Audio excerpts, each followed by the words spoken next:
Well, hello YouTube, it's me Fortmaster, and welcome back to another Gaming University video, and this is The Psychology of Psychonauts, The History of Whispering Rocks. So yeah, I know it's been a little while since I did the last reaction. I mean, unfortunately, these don't get a lot of views, so I have to kind of space them out a bit. But, yeah, honestly, like, going through all of the, the patient minds you had to go through in Whispering Rock, it was honestly really fun thinking back to my playthrough of Psychonauts. But actually thinking about it, like, I don't know that much about the actual history of the location itself.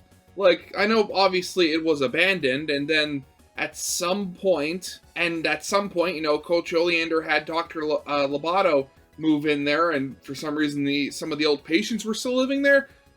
It's very weird. But thinking about it, I don't know if any of the history of the location was actually in the game. Given the little bit I know about, Psychonauts when it first came out, I know there was a fair amount of stuff that was, online, like the fake, like, camp Facebook thing that, all the campers had and stuff like that.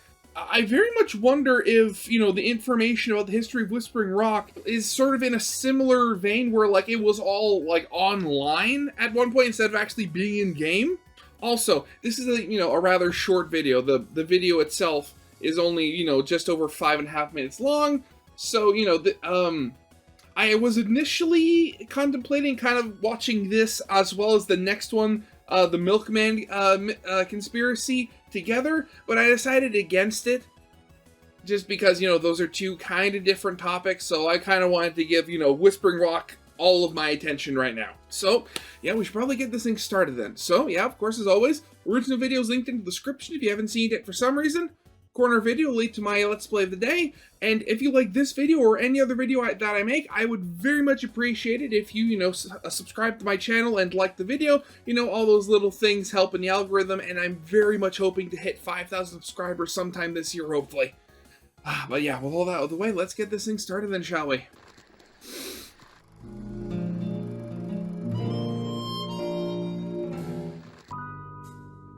Now that Rasputin has left the shores of Whispering Rocks, he finds himself at the gates of Thorny Towers.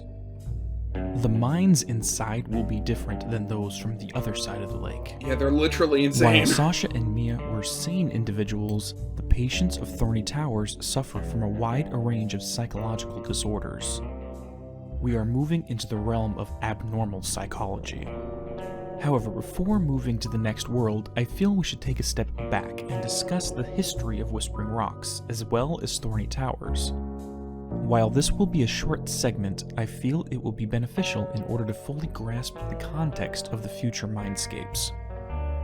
The story of Whispering Rocks began 500 years before the start of the game when a meteorite containing non-terrestrial materials impacted the region. Oh yeah, I remember that. Titanium is a psychoactive mineral that amplifies certain parts of the brain.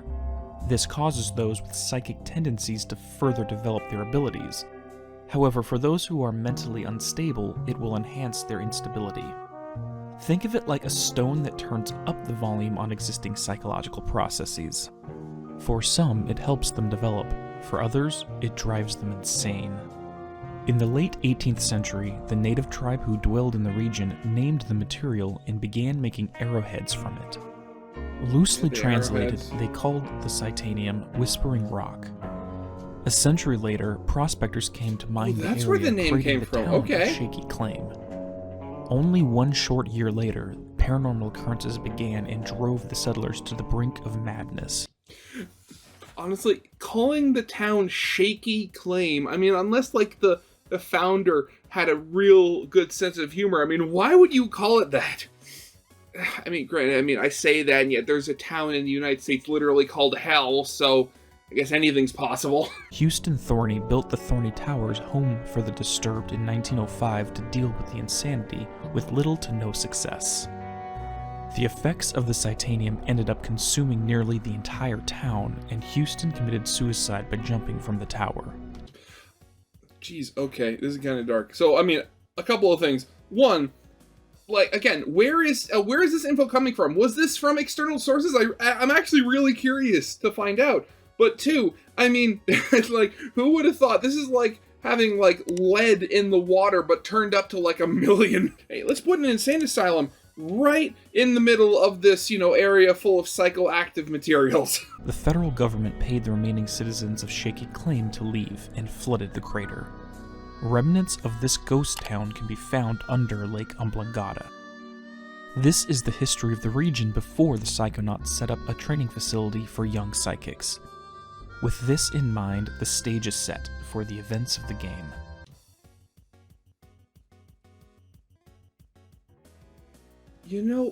I can't believe I never questioned why there were a bunch of buildings underneath the lake. Yeah, thinking about it, thinking back to my original playthrough, I never even really noticed it. For a second, thinking back, I thought they were like shipwrecks or something like that. Again, in the middle of a freshwater lake in the middle of the continental United States. That wouldn't make any sense for the size of some of them. Jeez, I am stupid sometimes. Whispering Rock's psychic summer camp was intentionally placed near the Psychonium deposit with the intention of using its unique properties to enhance the psychic ability of the campers in a controlled setting. In the process, the counselors would train them to use these powers so that when they left the region, they will have attained a form of muscle memory for their talents. The secondary role of the counselors was to keep an eye on the kids and ensure that the negative side effects the citizens of Shaky Claim experienced would not develop with them.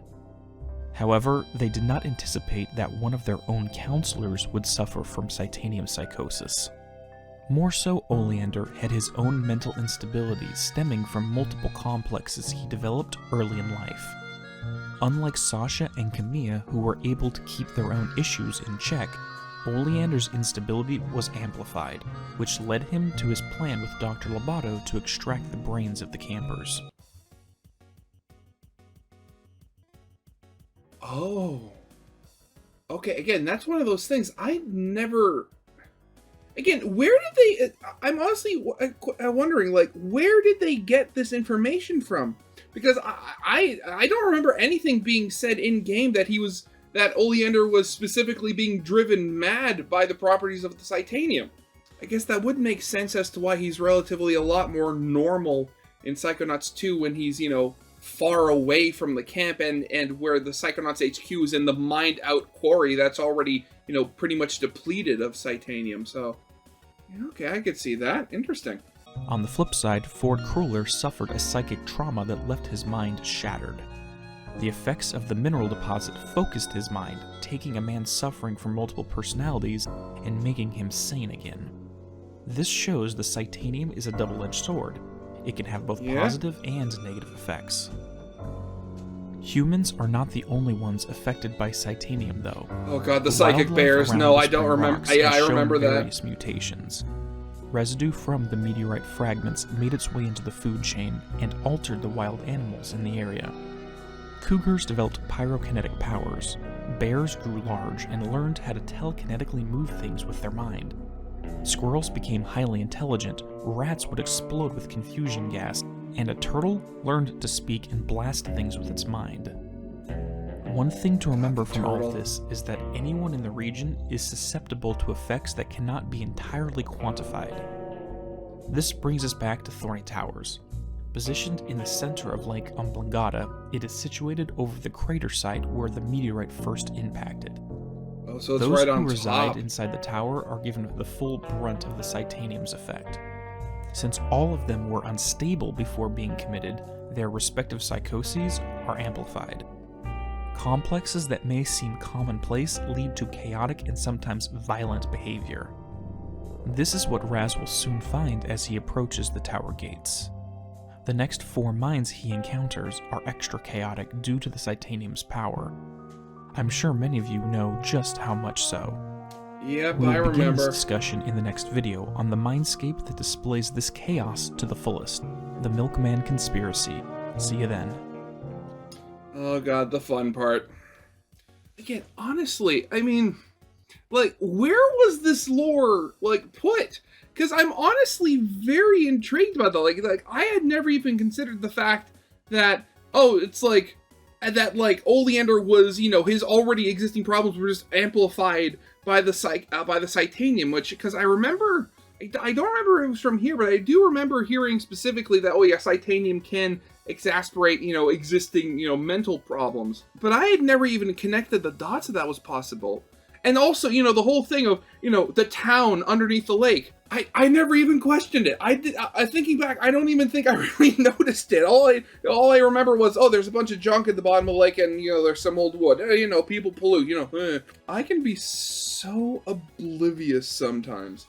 Like, it is absolutely insane. Oh god. So yeah, that's going to be it for now. Next Psychology of Psychonauts will be about the Milkman Conspiracy, which, honestly, one of my favorite levels in the game. But yeah, that's going to be it for now. So, yeah, of course, as always, original video is linked in the description if you haven't seen it yet for some reason. Corner video will lead to my Let's Play of the day. And yeah, I hope you guys liked. If you did, leave a like, subscribe if you have not, and I'll see you guys next time. Goodbye.